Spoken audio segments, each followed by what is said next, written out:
What's going on, y'all? It's your boy Mr. Taylor, aka the Chosen One, back with another video. In this video, you're gonna learn about a judge by the name of Ernest J. Cavallo. Let me spell it out. Ernest is Ernest, middle initial J, last name Cavallo. Now, this judge is in the civil court, which is 8917 Sufton Boulevard, Jamaica, New York 11435. He's in Part 12, Inquest Room 307. Now, this court date was on April 8th, 2025. Now, this was an inquest hearing, and this is regarding a dealership called Plaza Honda. I spoke about Plaza Honda. I touched on it in my video that's titled Banks and Dealerships, but I didn't really go into detail about what they did. I'm gonna save it for the lawsuit. But this what this video is about right here, but you're not learning about Plaza Honda. You're gonna learn about the lawsuit that's against Plaza Honda and what the judge is doing, along with the attorney that's representing Plaza Honda.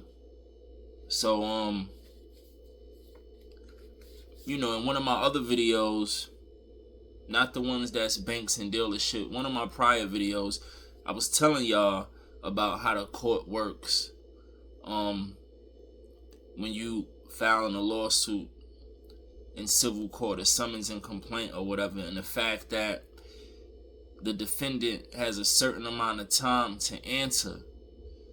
It's either, if you serve them in person, it's 20 days. If you serve them by mail, it's 30 days to file a answer to the allegations. And if they don't, then you can put in an inquest, which is technically, it's called a request for inquest. And that's a one-sided hearing where the judge hear the facts of the lawsuit. You pretty much tell them, the reason why you bring in a lawsuit, and you present your side, and then he make a ruling right then and there. There's no need for the defendant to appear at an inquest. It's a one-sided hearing. Keep that in mind, because this is what this video is about. Them trying to get slick and get around that and try to just, confuse you and, mislead you and everything. So I put in for an inquest regarding this lawsuit against Plaza Honda. So they were served with the summons and complaint in person. They were served January 23rd, 2025. They never answered to my summons and complaint. So on February 20th, 2025, I filed my request for inquest. And then I get a letter from the court. It's dated February 21st. That was actually the next day. I get a letter stating that they scheduling my case for an inquest. And it's the first time I got an inquest hearing. I got a bunch of cases. There's other cases where, I just got a couple in this case, in this court. But in this part, actually, because I got more in this building, but it's in small claims. So anyway, there's other cases where I served the summons and complaint, and the respondent, the defendant, same thing, never filed an answer to my allegations, and they still ain't give me a hearing, an inquest hearing. You feel what I'm saying? So I was surprised that they gave me one for this case, but they did. So the letter's dated February 21st is saying that you have an inquest hearing scheduled for April 8th at 12 p.m. in Part 12, Inquest Room 307. So I goes to the hearing, right? I goes there, and like I said, I went before Ernest J. Cavallo, however you pronounce it. And when I got there, the defendant was there. Now, when you look up an inquest hearing, it's going to tell you that it's a one-sided hearing due to the fact that the defendant didn't respond to the allegations. He didn't respond to the summons and complaint. He didn't file an answer. Therefore, this inquest hearing is one-sided. There's no need for him to be there. There's no need for the defendant to be there, whether it's a he or she. You understand? So he shows up, right? I go in the courtroom. I didn't think nothing of it at the time, because I wasn't paying attention to them. I'm just thinking I got them, because I know my arguments is prima facie, meaning that it's on its face, if I pronounced it right. My arguments is valid. You can't get around it. You can't circumvent it. So there's no justification here for what happened. So I wasn't even thinking about the games that they had planned for me. So I go in there. I see the defendant is there. You know, I'm there, so the judge called my case or whatever. And well, that's when I noticed, when he called the case. Then I noticed that the other side was there. So the judge says off the bat, right in the beginning, he like, look, he said, I can't make no decision on this case because the defendant is here, and the higher courts states, and he's talking about higher courts like the Court of Appeals, courts that's higher than his court. He's saying case law states that if a defendant shows up to an inquest, then that means the case has to be decided on the merits. So what he's saying is that because an inquest, he's pretty much saying an inquest hearing, the case is not being decided on the merits. But if you would have went to the regular court, which is I forgot what's the regular court's called. Those are like conferences, like, you know, the beginning stage of everything, where there's a conference, and, you know, like I told y'all, you state if you want to go to trial or if y'all could come to some sort of agreement. You know, that's the regular process when you file in a lawsuit. It's summons and complaint. It's not the same as an inquest hearing. You see? So he's saying that the case got to get shot back down to that courtroom so they could decide, so the case can be decided on the merits, or you pretty much go to trial and the case is decided on the merits or whatever. And so I'm like, so that's it, Your Honor. So what he did was, he said, I'm sending this back to I forgot the court part, but it's on the first floor, 101, room 101, pre-trial conference, I believe that's what it's called. So he was like, I'm sending it back down there, and that's where all my cases start out at. You feel me? And they try to keep me in that part, like I was telling y'all before. They just keep me coming back, have me the last one in there and stuff like that. Back down to that part where everybody case starts out at. So I'm looking at him like, why would you shoot the case back down there when y'all scheduled it for an inquest? You know. And like I said, his reasons the judge is saying, because the defendant is here, I can't touch the case now because the defendant is present. So now the case has to go back down to pretrial conference room 101. And he's saying that's what a higher court is saying. So I'm asking him, could he, could he give me the court that is coming from, the case law, whatever you're referring to? Can you, write it down for me or something?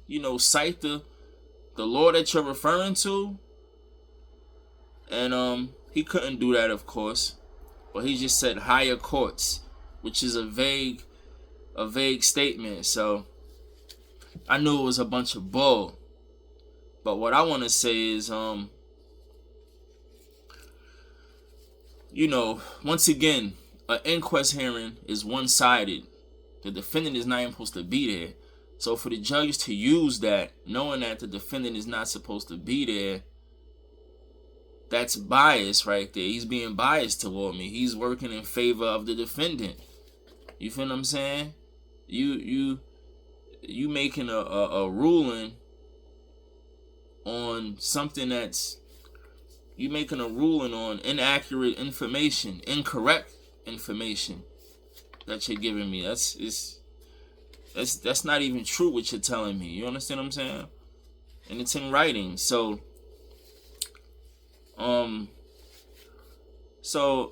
at that point I didn't really know no better, because he caught me with that one by surprise. I didn't even see that coming. Because if I seen it coming, then I would have been like, Your Honor, the defendant is not even supposed to be here. They must have knew I didn't know no better. I'm like, these people crazy, man. But I still question him, and I'm like, wait, Your Honor, because he's here, and I was like, he still didn't file an answer within 20 days. I'm like, he still didn't file an answer, though. Like, I don't get it. Even though when they try to be slick, your common sense is going to let you know that it doesn't make any sense. But they used to people not even using their common sense. So this is why they just tell you anything and expect for you to roll with it. So I'm like, Your Honor, you could decide the case in the interest of justice, though, right? Because I'm thinking to myself, look at what these people did to me. He gonna tell me that he can't do nothing about it because the defendant is here? It just don't make no sense to me. I'm saying to myself, like, you could make a ruling in the interest of justice, though, right? I just didn't get how is it that because he's here or the defendant is here that my hearing is like my hearing can't move forward. I just didn't understand that, But like I said, I went and looked it up, and the defendant is not even supposed to be there. So anyway, we go back and forth for a little while, and he like, yeah, that's what I'm going to do. I'm going to adjourn this to such and such date. So I'm like, Your Honor, can I get the decision? And he like, I'm reserving my decision. Remember that, y'all. When they keep saying they reserving a decision, you know something ain't right. So I'm saying to myself, so he like, you'll get it today or whatever. Yeah, that's what he said, you'll get it today. I'm like, I get it today. I'm like, so you're not giving it to me? Like, no, or whatever. I believe he's like, it's getting sent out today, whatever he said. But I'm like, what you just said, Your Honor, is cut and dry. And I told him that. I'm like, it's plain and simple what you said. I don't understand how you can't give me a written decision right now. You didn't say anything too complicated. But yet and still, he like, I'm reserving my decision. I have the right to think about what I want to do or something. He said, that's what he said, think about. And I'm like, you just said what you was doing. What are you thinking? He just making excuses. And what is there to think about? You still need time to think? So I'm like, all right, cool. I've been through this before. I knew he was bullshitting. So I'm like, alright, I'll wait for it in the mail then. Cool. So, because I'm going to send that decision right to the Commission on Judicial Conduct. You know, but it's always good to get your decision anyway. So, I finally get my decision in the mail or whatever. Finally. And it's dated. What is the date on this? It don't even matter. Oh. Yeah, it don't even. Oh, it says April 8th. And my court date. When was my court date? Oh, he made the decision April 8th. Right? But I believe I got it like a day or two later. I'm not gonna lie. I don't really remember. But that's not even important. So the decision he made is on April 8th. And his decision doesn't even align. The decision on paper, the written decision, doesn't even state what he had stated to me in the courtroom. It doesn't align with what he said in the courtroom. It's something totally different. So he told me something. He told me this is the decision on this case in the courtroom. You know, what I just told y'all. And then he turned around and put something totally different on the paper. So on the paper, I'm going to read it to y'all real quick. What his ruling is. And it says comments. It doesn't even, it's a decision, but it says comments. It's under comments. So anyway, this is his ruling. And you gotta bear with me because they write and be sloppy, but I can still read it a little bit. It says the plaintiff wanted the court to proceed with inquest even though defendant has answered late and put in notice of appearance. Period. Plaintiff has right to reject late answer. So he's saying I have a right to reject the late answer, which he did orally. He's saying I have a right to reject late answer, which I did orally. I rejected it orally in court, which I did. I was saying that his answer is late. They filed their answer beyond. It exceeded 20 days. So then he said, then it says period. It says defendant will make motion to file late answer. So now he's saying the defendant is going to make a motion to file late answer. Period. And then it says inquest adjourned until May 20th at 10 a.m. if defendant fails to vacate his default. If defendant successfully, action adjourned to July 9th, 2025 at 9:30, room 101. So that's the court part, room 101, that the judge is trying to kick the case back down to. So what he's saying is that he's allowing the defendant to make a motion to file a late answer. How are you gonna allow the defendant to file a motion to pretty much to vacate his default? That's what he was saying. He's giving him the opportunity to file a late answer when the rules already say that if a person is served with a summons and complaint, the law already states when a defendant is served with a summons and complaint in person, they have 20 days to answer. If they serve by mail, then they have 30 days to answer. Period. That's it. That's the law. He's saying here that he's going to allow the defendant to file a motion to vacate his default, because that's what a defendant does when they file a late answer exceeding the time frame that they have, exceeding the 20 or 30 days. That's a default on the defendant's behalf. That's a default. Now the judge can rule in your favor. So that's what the judge is saying here. He's saying, we're gonna allow the defendant to file a motion to vacate his default. And if the motion is, if it's successful, hold on, let me back up. It says defendant will make a motion to file late answer. Period. Inquest adjourned to May 20th at 10 a.m.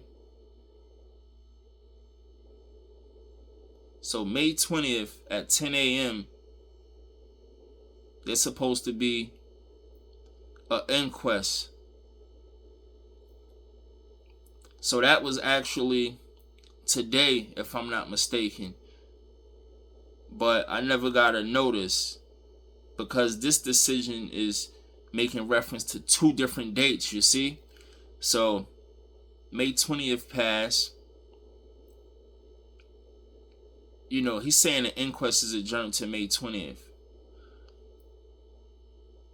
If defendant fails to vacate his default, if defendant successful action adjourned to 7.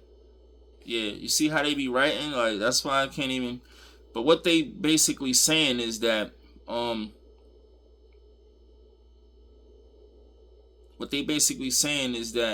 he's gonna adjourn. He's gonna adjourn my inquest, which was on April 8th. He's gonna adjourn it to May 20th. You feel what I'm saying? Now within that time frame,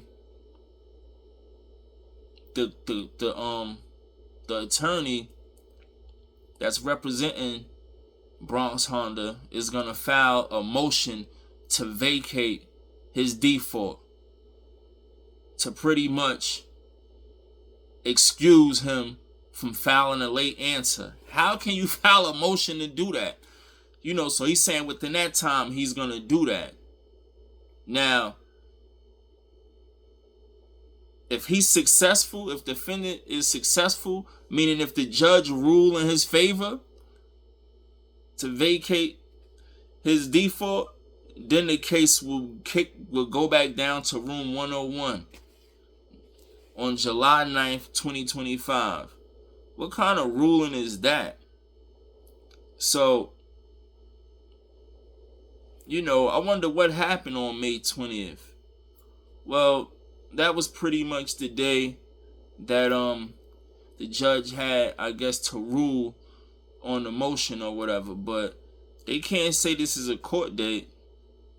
They can't even say this is a court date because I never got no paper in the mail saying that I have a court date.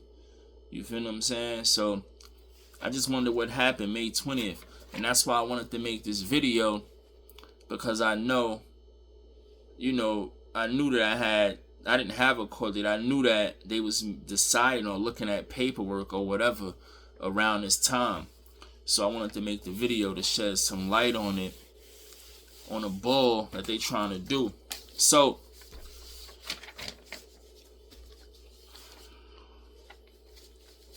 this is the interesting part.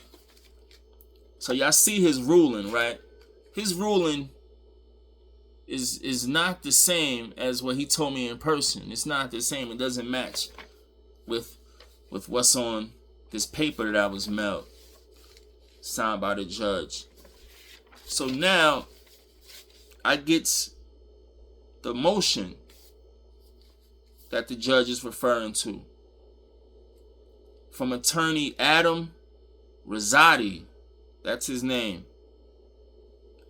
And it's spelled first name Adam, A-D-A-M, Rosati, or whatever, R-O-S-A-T-T-I. That's his name. And there's another guy named Sean R. Smith.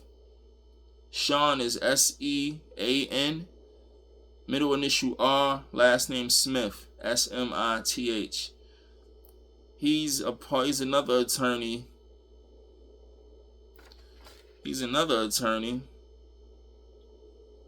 Okay, they work together. Okay, so you got two attorneys on this case, I guess. So I get this motion in the mail, and this is the motion where they trying to vacate a default, and you can't even vacate a default.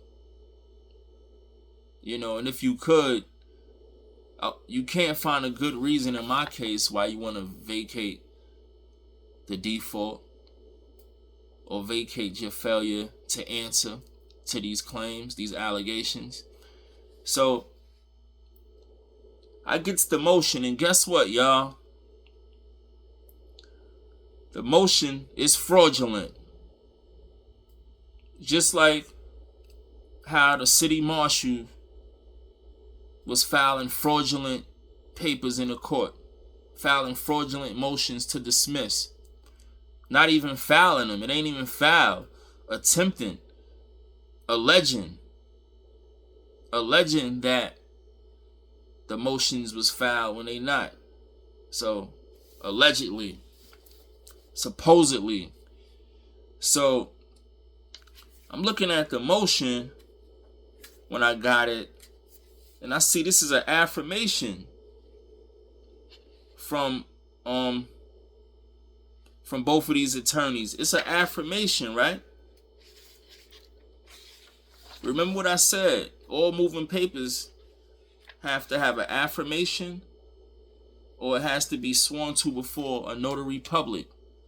Either one. Your moving papers have to have that. So he got an affirmation here, and he got a notary, trying to make it look like it's valid when it's not. You need one or the other. Why you got it both here? That's a red flag in itself. You feel what I'm saying? So I'm looking through it, and I'm like, wait, this attorney got an affirmation, and it was sworn to before a notary public. That's because you know that these papers is falsified, and you trying to do anything to make it look valid. Like, this is not even a legal document here, and you trying to file this with the court, or you acting as if it was filed with the court. Another thing is, it has to be stamped in the county clerk's office, and it says filed on there. Whenever you submitting paperwork to the courts, whenever you filing any type of paperwork in court, it has to be filed in the county clerk's office. It has to be. And they're going to stamp it to show that it was filed. There's going to be something. There's no stamp on here. This was never filed in the county clerk's office.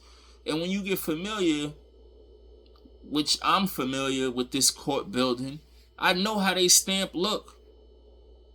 And I know for a fact that it's a stamp. Because I'm pretty sure they got other ways. But, you know, if not, that's the only way. But, you know, it has to be a stamped here. So the question is, who was this motion filed with? That's the question. Who was it filed with? Where was it filed? It wasn't filed with the court. It wasn't filed with the county clerk's office.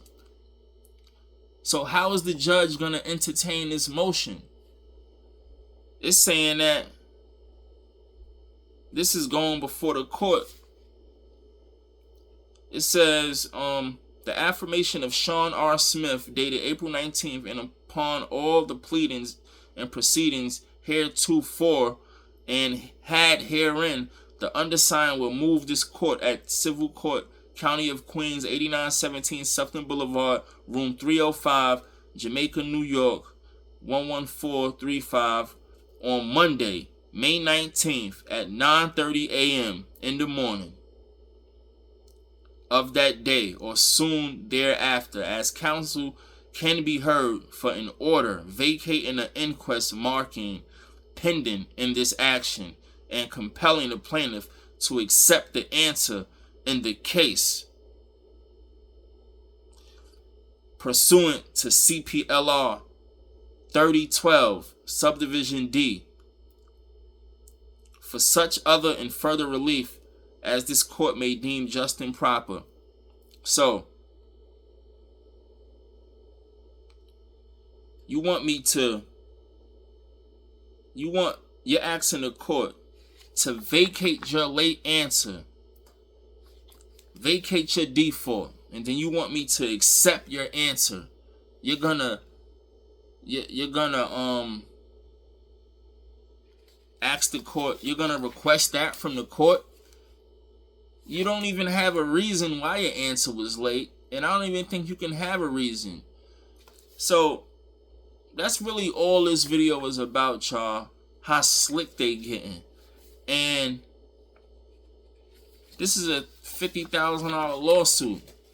That's the max that I could get. Of course they ain't gonna wanna, well, they supposed to, in an inquest hearing.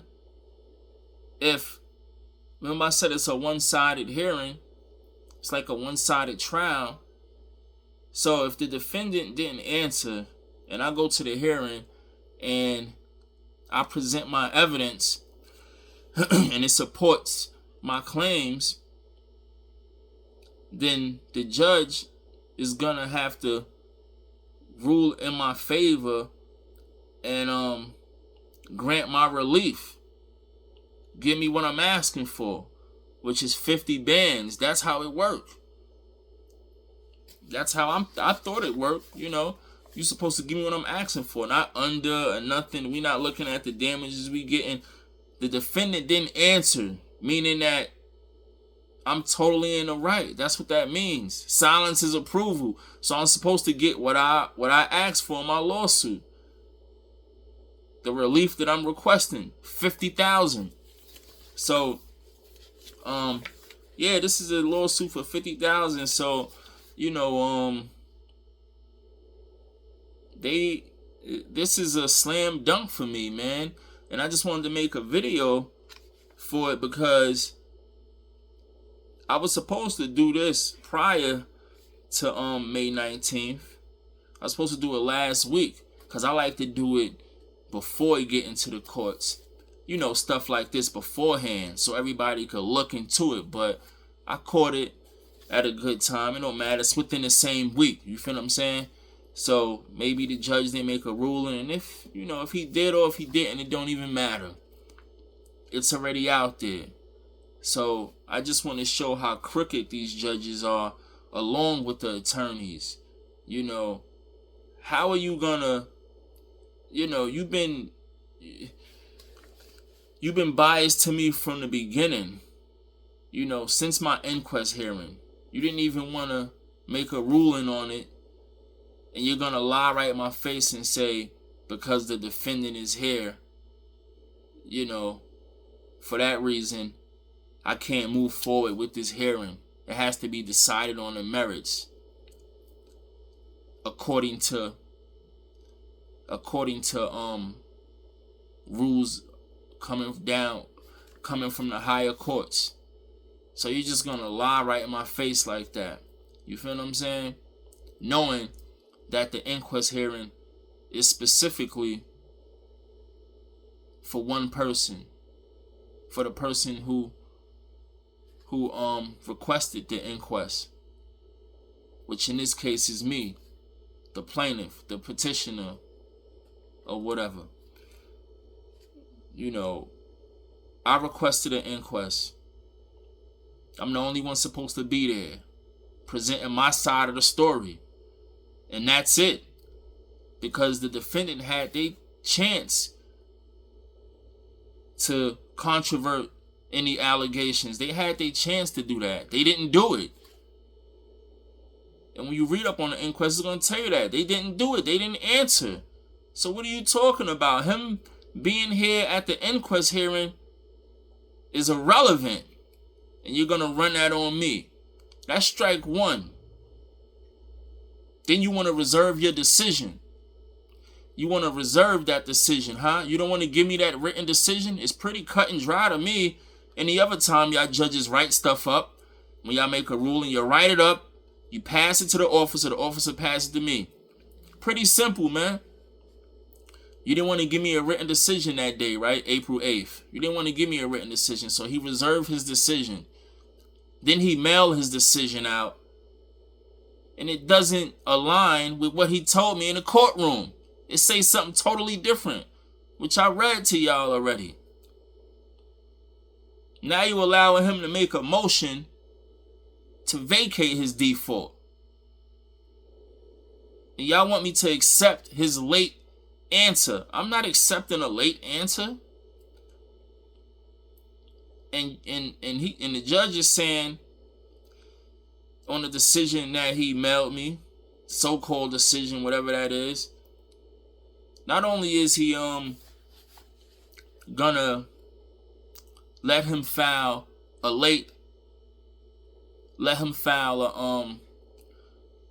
motion to vacate his default, he's gonna also allow him to he's also stating that if this vacate motion is successful, then of course the case will be adjourned to July 9th, 2025 in room 101.